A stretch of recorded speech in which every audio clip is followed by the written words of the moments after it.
இப்போ பட்டத்ரீள் ஒவ்வொரு ஸ்லோகமா எழுத ஆரம்பிச்சார். ஏவம் துர்லபிய வஸ்துன்யபி சுலபதயா ஹஸ்தலப்தே யதன்யது போன்ற ஸ்லோகங்கள் எழுதின்னு வந்தார். இதுல பாகவதத்தில் இருக்கக்கூடிய சம்பவத்தின் சாரத்தை தான் நாராயணியத்தில் எழுதுவார். இதுல ஒரு சின்ன ஐதிஹ்யம் உங்களுக்கு சொல்றேன். மகாபெரிவா இருந்த காலகட்டத்தில் ஒரு சம்பவம் செவி வழி செய்தியா வருது. அவருக்கு ஆசிரமத்தில் போய் அவர் இருந்த இடத்துல போய் பார்த்த சிஷ்யர்கள்ல ஒரு பெண், அவ கேன்சர்ல தவிச்சுட்டு இருந்தா. உடனே பெரியவா வந்து நாராயணியத்துல 8வது தசகத்துல 13வது ஸ்லோகத்தை படி. இது ரொம்ப ஃபேமஸ் ஸ்லோகம். வாட்ஸ்அப்ல ஆச்சாரியன் அனுப்பிச்சுட்டே இருப்பார், வாட்ஸ்அப் ஆச்சாரியன். அது என்ன ஸ்லோகம்? அஸ்மின், பாருங்க, அஸ்மின் பராத்மன், நீங்களே முடிச்சுடுங்க அதை. அஸ்மின் பராத்மன் அனுபாத்ம கல்பே த்வமித்தமுத்தாபித பத்மயோனிஹி அனந்த பூமா மமரோகராசிம் நிருந்திவாதாலய வாச விஷ்ணோ. எவ்வளவு பேருக்கு இந்த ஸ்லோகம் தெரியும்? பத்தேடா ஜம்மன் தூக்கிட்டேன். இது வந்து கேன்சர் போகணுங்கிறதுக்காக சொன்ன ஸ்லோகம். இது வரைக்கும் புரிஞ்சுக்கோங்க. இப்ப நான் இதை யோசிச்சுட்டு இருந்தேன். பெரியவா சொன்னதா ஒரு ஐதிஹ்யம் இருக்கு. நான் இதை யோசிச்சுட்டே இருந்தேன். இந்த ஸ்லோகத்துக்கும் கேன்சருக்கும் என்ன சம்பந்தம்? அது என்ன பர்டிகுலரா இந்த ஸ்லோகத்தை சொல்லியிருக்கா பெரியவா? வேற ஏதாவது ஸ்லோகத்தை சொல்லலாமே. அது எதுக்கு இந்த ஸ்லோகம்னா, இந்த ஸ்லோகத்துக்கு அர்த்தம் சொல்லிட்டு இதுக்கு என்ன வியூகிச்சிருப்பா பெரியவாங்கிறத நான் சொல்றேன். அஸ்மின், இந்த, பராத்மன்னு, ஹே பரமாத்மா நாராயணா, நனு பாத்மகல்பே, இந்த கல்பத்தில், கல்பம்ங்கிறது ஒரு டைம் பீரியட், இந்த டைம் பீரியடுக்கு பாத்ம கல்பம்னு பேரு. பாத்ம கல்பத்தில் துவம் இத்தம் உத்தாபித பத்மயோனிஹி, என்ன அழகான வார்த்தை, துவம் இத்தம் உத்தாபித பத்மயோனிஹி. பத்மனா லோட்டஸ், லோட்டஸை தன்னுடைய ஆசனமாக கொண்டிருக்கக்கூடியவர் பிரம்மா. பிரம்மா லோட்டஸ்ல தான் உட்காந்துப்பார். நீங்க உடனே இதுக்கு ஏதாவது பொலிட்டிக்கல் மீனிங்லாம் வச்சுக்காதீங்க. தாமரையில தான் உட்காந்துப்பார், லோட்டஸ்ல உட்காந்துக்கிறார் அவர். இந்த லோட்டஸ்க்கு ஒரு பெரிய சிக்னிஃபிகன்ஸ் இருக்கு. அதாவது நம்ம இந்தியாவுடைய நேஷனல் ஃப்ளவர், அழகா தாமரை போன்ற கண்களோடு கூடியவள், இதெல்லாம் இருக்கட்டும். இதுக்கு பங்கஜம்னு ஒரு பேர் உண்டு. பங்கஜம்னா என்னன்னா சேற்றில் பிறப்பவள்.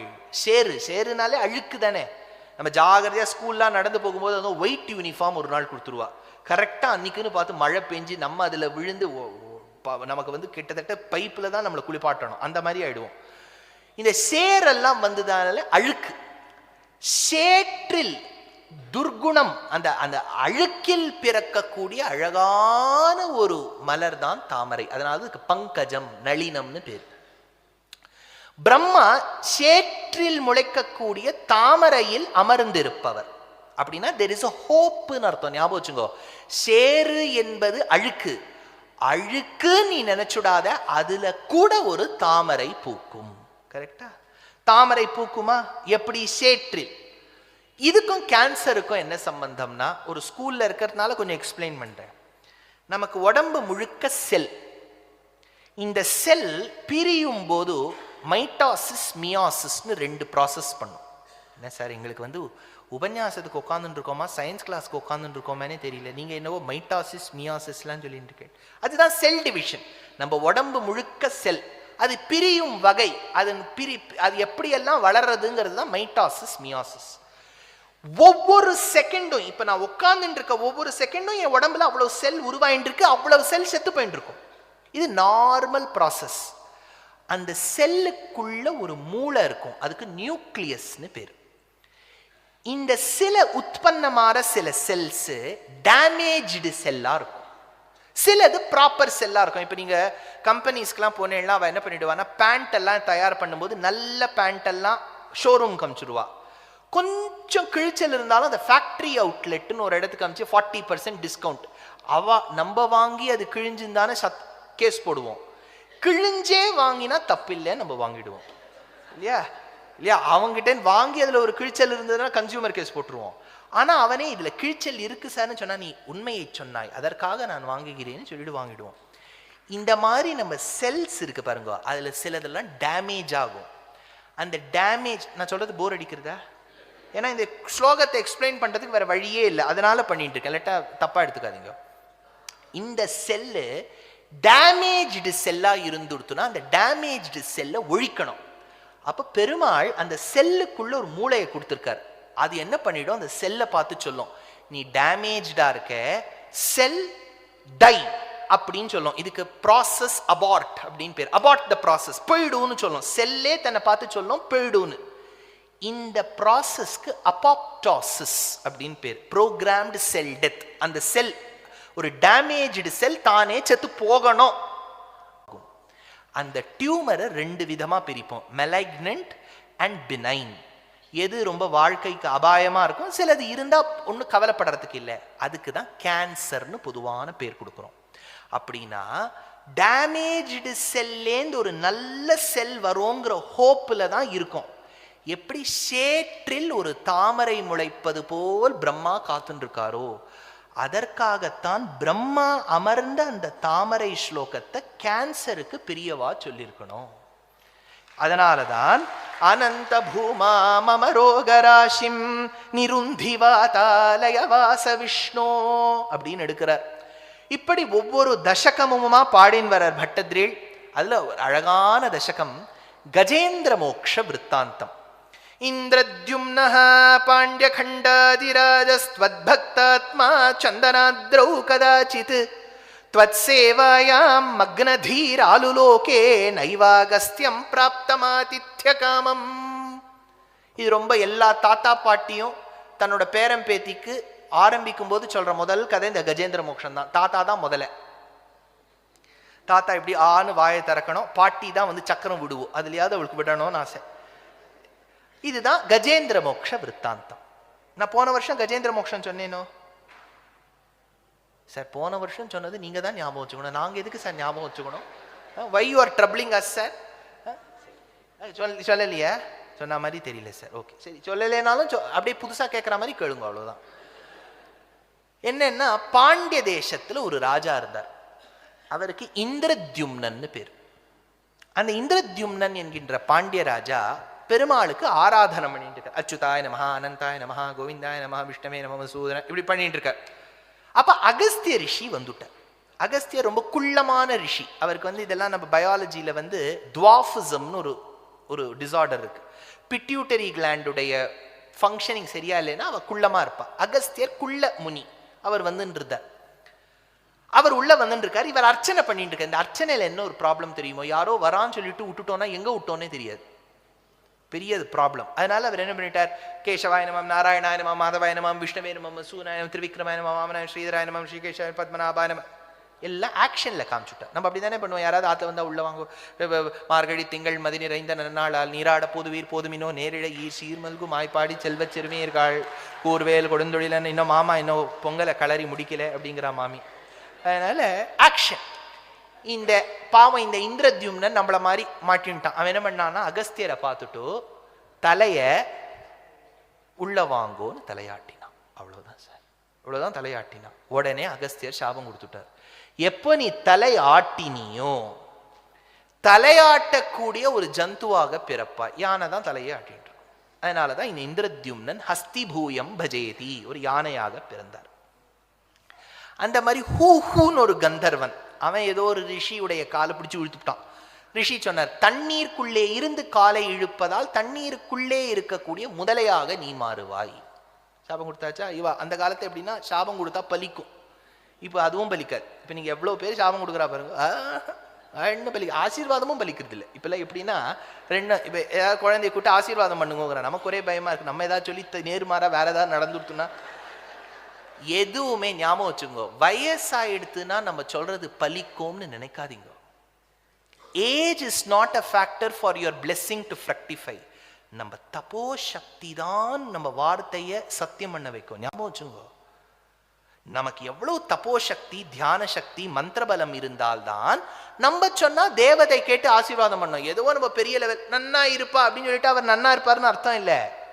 We are in the wrong impression. ஏதோ காலில் விழுந்தா நன்னா இருந்து சொல்லிட்டா ஆயிடுவோம், நம்பிக்கை தான்.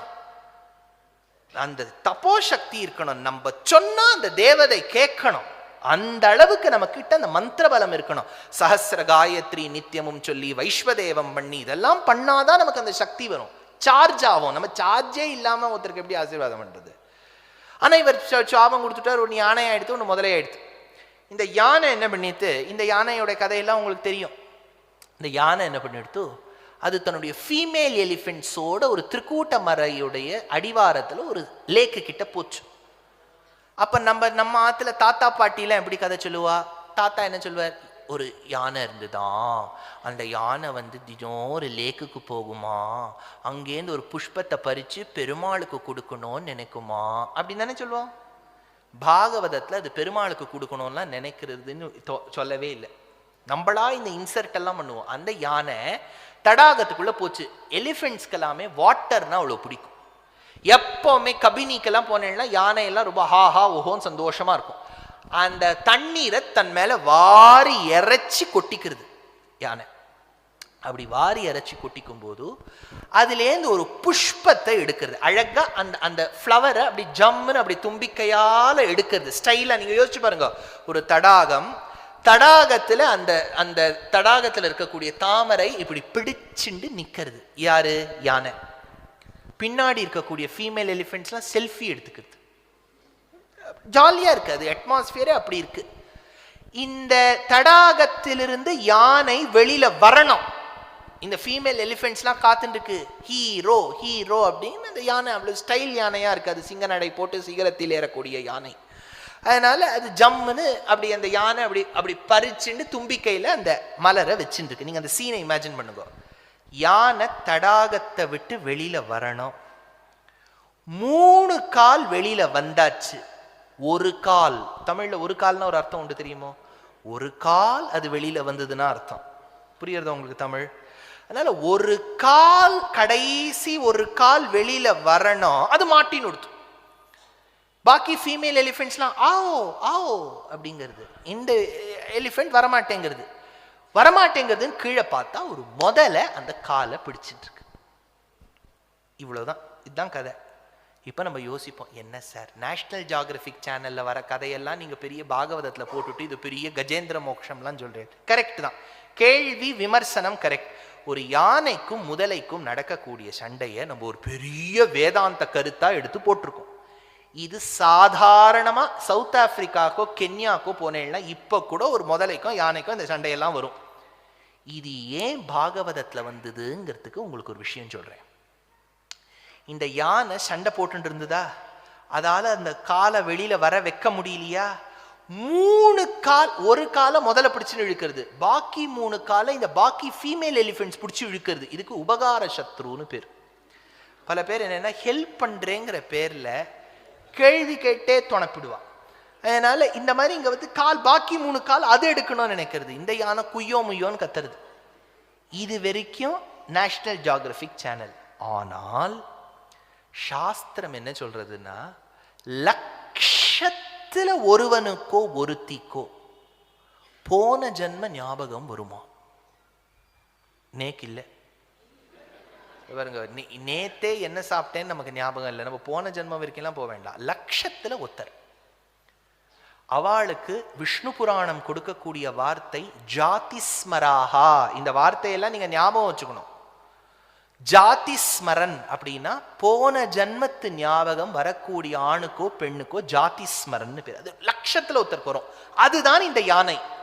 இந்த யானைக்கு போன ஜன்மத்துல தான் இந்திரத்யும்னன்கிற பாண்டியராஜாவா ஆராதனம் பண்ணின்றது ஞாபகம் வந்துட்டு. இப்ப ஆராதனம் பண்ணும் போது எந்த பெருமாளை அவன் தியானித்து கொண்டிருந்தானோ யானையாக இருந்த பொழுதும் அந்த பெருமாளை தியானித்தான். ஆதி பீஜாய ஆதி அவ்யக்தாய ஆதி மூலமே பரமே பரமே என்றழைப்பர் ஆழ்வார். அவனும் பெருமாளை தியானித்தான். பெருமாளை ஆதி மூலமேன்னு கூட்டான். இந்த ஆதி மூலமேல 2 வார்த்தை இருக்கு. ஆதி பிளஸ் மூலம். இந்த ஆதி மூலமேன்னு கூப்பிடும்போது இவன் பெரிய இந்த கஜேந்திரன் ஒரு பெரிய கர்நாடிக் மியூசிஷியன். அதனால அவன் என்ன பண்ணிவிட்டான், ரிப்பீட் பண்ணான். ஆதி மூலமே மூலமே மூலமே, எக்கோ அடிக்கிறது. மூலமே ஆதி மட்டும் கேட்க மாட்டேங்கிறது. மூலம்னா காரணம்னு அர்த்தம். காரணம்னா யாரையோ பிறப்பித்தவருக்கு காரணகர்த்தான்னு பேரு. உடனே சிவபெருமான் நந்தி மேல உட்கார்ந்து கிளம்பிட்டார். பிரம்மா அன்னவாகனத்தில் உட்கார்ந்து அவர் கிளம்பிட்டார். ஷண்முக கடவுள் கிளம்பிட்டார். எல்லாரும் கிளம்பிட்டான். அவ ஒரு டிஃபன் பாக்ஸோட வேற கிளம்பியிருக்கா. வந்து கோங்குரா சாதம், எலுமிச்சம் பழ சாதம், எதுவும் போட்டு போட்டு ஒரு தேங்காய் சாதம். சரஸ்வதி வந்து ட்ரெஸ்ஸோட மேட்ச் ஆகணும்னு தேங்காய் சாதம் பண்ணியிருக்கா. அதனால எல்லாம் பண்ணி கிளம்பியிருக்கா. எல்லாரும் கிளம்பியாச்சு. கிளம்பி எல்லாரும் அங்கே வந்து ரிஷப வாகனத்தில் சிவபெருமான் வந்துட்டு இருக்கார், அன்னவாகனத்தில் பிரம்மா வந்துட்டு இருக்கார், கார்த்திகேய மூர்த்தி வந்துட்டு இருக்கார், எல்லாரும் வந்துட்டு இருக்கா. வரும்போது என்ன ஆயிடுத்து, இந்த ஆதின்னு ஒரு வார்த்தை எக்கோல விழல பாருங்க, இப்போ விழுந்துருச்சு. ஆதி முதல் காரணம். எவன் ஒருவன் எல்லாவற்றுக்கும் காரணமோ, எவன் ஒருவனுக்கு தான் காரணமற்று இருக்கின்றானோ, the causeless cause, எல்லாத்துக்கும் காரணமா இருக்கணும், அவருக்கு யாருக்கும் காரணமா, அவருக்கு யாரும் காரணம் இருக்கக்கூடாது அப்படின்னு சொன்னோடனே எல்லாரும் வந்து ஓகே ஓகே நம்மளை கூப்பிடலன்னு சொல்லிட்டு இவெல்லாம் கிளம்பிட்டானா. கந்தஜம் கஞ்சலீத்தின்னு தேசிகன் திரும்பி கிளம்பிட்டான். சும்மா வேடிக்கைக்கு சொல்றேன். ஸ்கூல்ல நான் போகும்போது இப்போ டிஃபன் பாக்ஸில் ஏதோ ஒரு டிஃபன் கொடுத்து அனுப்புறான்னு வச்சுக்கோ. அது நம்ம ஸ்கூலுக்கு போகும்போது 12 மணிக்கு சாப்பிட்றதுக்குள்ளே வேற வேறன்னு ஆகிடும். அதெல்லாம் தள்ளெழுத்து தான் வச்சுக்கோ, பூர்வ ஜென்ம சுக்கிருதம். இதெல்லாம் வேற வேறன்னு இருக்கும். அதுவும் தெரிஞ்சாதமாக கொடுத்துட்டா அது வந்து நடுவில் ராசமண்டலம் மாதிரி நடுவில் ஒரு எலுமிச்சங்கா ஒன்று இருக்கும். ராசமண்டல மத்தியே அப்படின்னு நடுவில் ஒன்று இருக்கும். அதை நம்ம டப்பாவை பிரிப்போம். அதனால சின்ன வயசில் சொல்கிறேன், இப்போல்லாம் அப்படி சொல்கிறது ரொம்ப தப்பு. ரொம்ப political leader, president, vice president முன்னாடி இருந்தவாள் யாராவது போயிட்டான்னு வச்சுக்கோ, ஸ்கூலில் லீவ் கொடுத்துருவா. அப்பா இன்னைக்கு லீவ் கிடைக்கக்கூடாதான்லாம் நினச்ச நாள்லாம் உண்டு, அப்படிலாம் நினைக்கவே கூடாது. அப்படி லீவ் கிடைச்சுடுத்துன்னு வச்சுக்கோ, ஆற்றுக்கு அமுச்சுருவா. கோ பேக் சில்ட்ரன் அப்படின்னு அமுச்சுருவா. ஸ்கூல் ஆற்றுக்கு போயிட்டா நம்ம ஏதோ புதுசாக கிடைக்கும்னு நினைப்போம் இல்லையா, எங்கள் அம்மா அதையே சாப்பிட சொல்லுவோம். தள்ளெழுத்து. அந்த மாதிரி இவா எல்லாரும் மறுபடியும் வீட்டுக்கு ரிட்டர்ன் ஆறா. ஸ்ரீவைகுண்டத்துல பெருமாள் கால வருடி விட்டு இருக்கா மகாலட்சுமி. பெருமாள் ஒரு பிளாஷ் ஆஃப் அ செகண்ட்ல காலை இழுத்தாராம், குதிச்சாராம். அரை கொலைய தலை கொலைய கருட வாகனத்துல ஏறி வந்தார் அப்படிங்கிறது சரித்திரம். தடாகத்துக்கிட்ட வந்து பார்த்தா இப்படி திரும்புறார், எங்க இருக்கு சக்கரம் அப்படின்னு அப்படி திரும்புறார். சக்கரத்தை பார்த்து திரும்ப, சக்கரம் இல்லை. ஐயோ வீட்டிலேயே விட்டுட்டு வந்துட்டோம் போல இருக்கு. மறுபடியும் வைகுண்டத்துக்கு போலாமா நினைக்கிறதுக்குள்ள அவர் கீழே பார்த்தா சக்கரம் ஏற்கனவே தான் செய்ய வேண்டிய காரியத்தை செய்ததாம். ஏன்? இதுலதான் ஒரு விஷயம் புரிஞ்சுக்கணும். கோவில்கள்ல முன்னாடி சக்கரத்தாழ்வார் இருப்பார், பின்னாடி நரசிம்மர் இருப்பார். ஏன்? வேற ஒரு சேஞ்சுக்காக வாமனரை வைக்க கூடாதுன்னா இல்லை. நான் இப்போ ஒரு பைக்கை ஓட்டிண்டு மலை உச்சிக்கு போறேன்னு வச்சுக்கோங்க.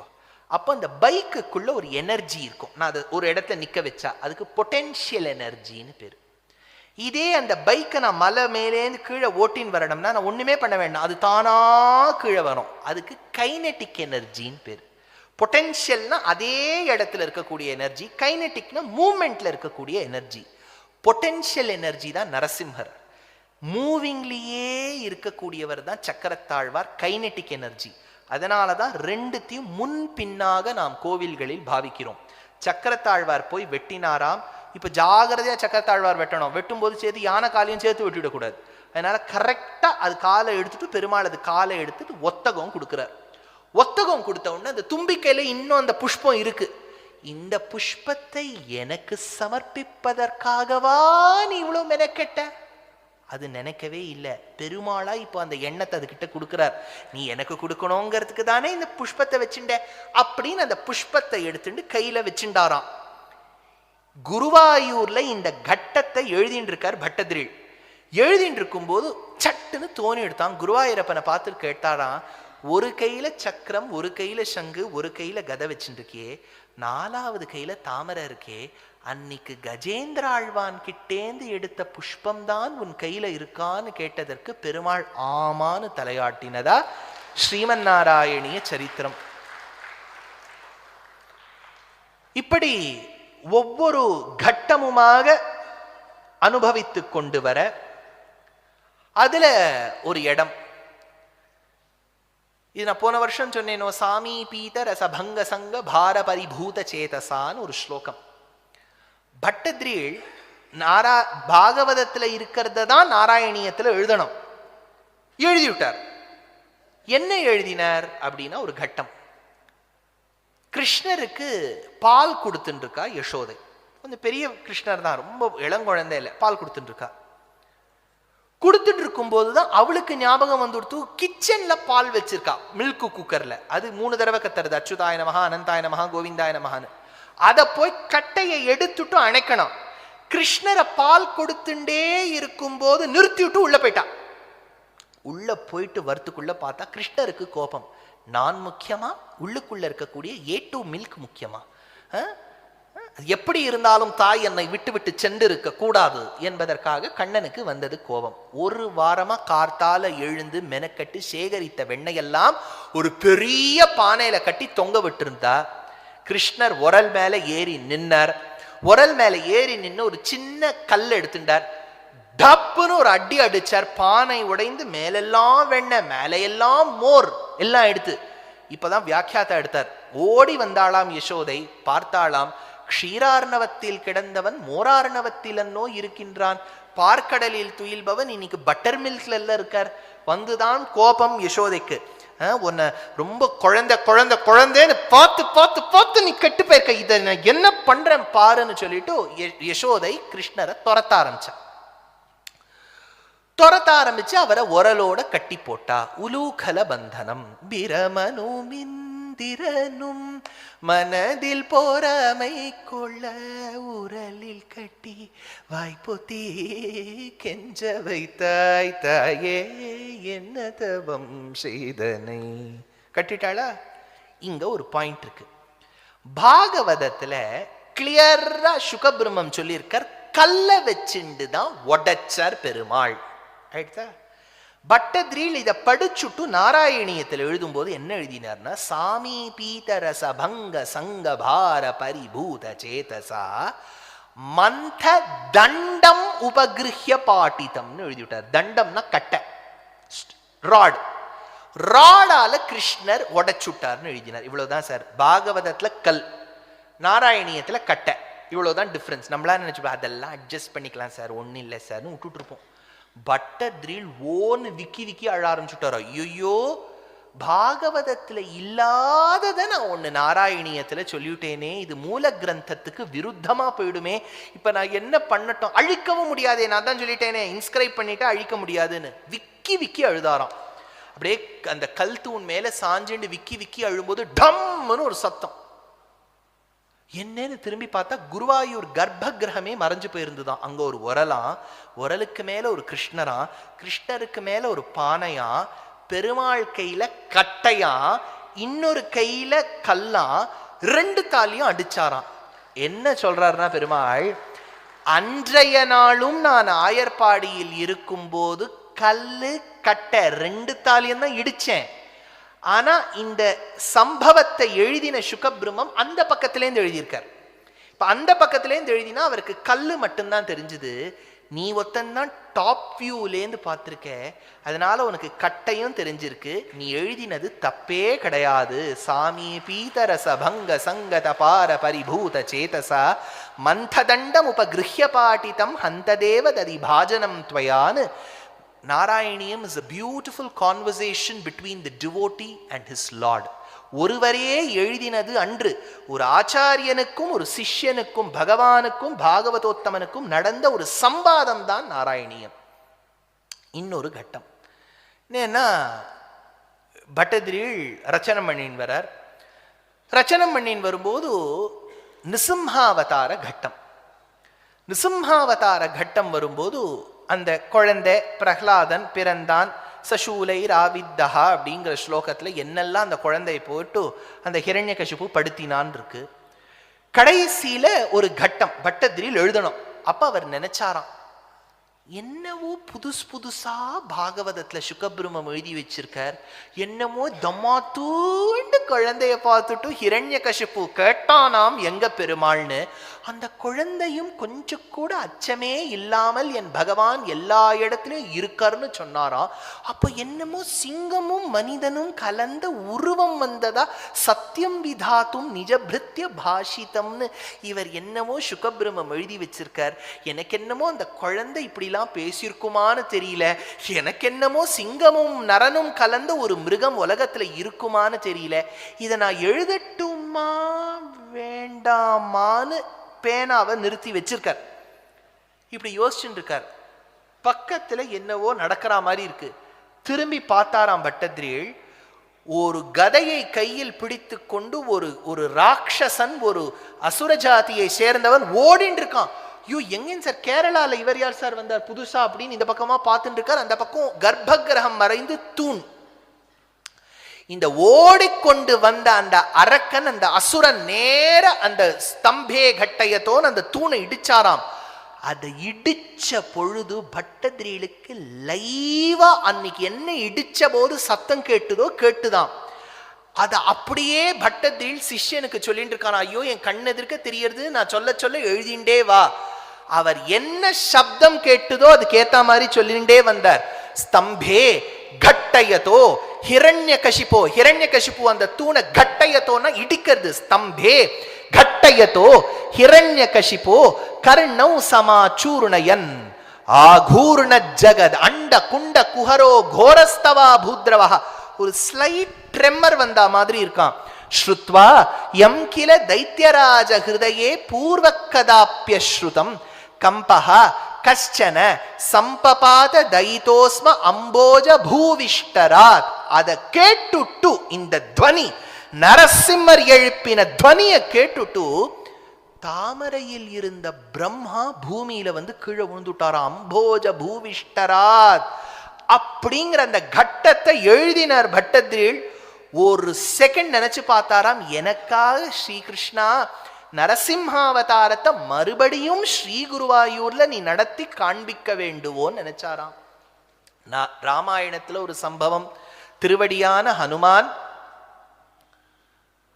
பெருமாள் கிட்டேந்து ஆதேசத்தை பெற்று கணையாழியை பெற்று கடலையெல்லாம் தாண்டி சம்பாதி வாக்கியன் சுபார்ஷ்வ வாக்கியத்தை கேட்டுட்டு கடலையெல்லாம் தாண்டி மைனாகம் சுரசா சிம்ஹிகா லங்கினி இத்தியாதிகளை தாண்டி மந்தோதரியை சீதையோ என்று பாவித்து இல்லை இல்லை இது சீதையாக இருக்க முடியாதுன்னு அசோகவனத்துக்கு போய் கணையாழியை கொடுத்து சூடாமணியை பெற்றுக்கொண்டு பாரத தேசத்துக்கு திரும்பினார். அந்த மோதிரத்தை, அந்த வந்த சூடாமணியை யார்கிட்ட கொடுத்தார்?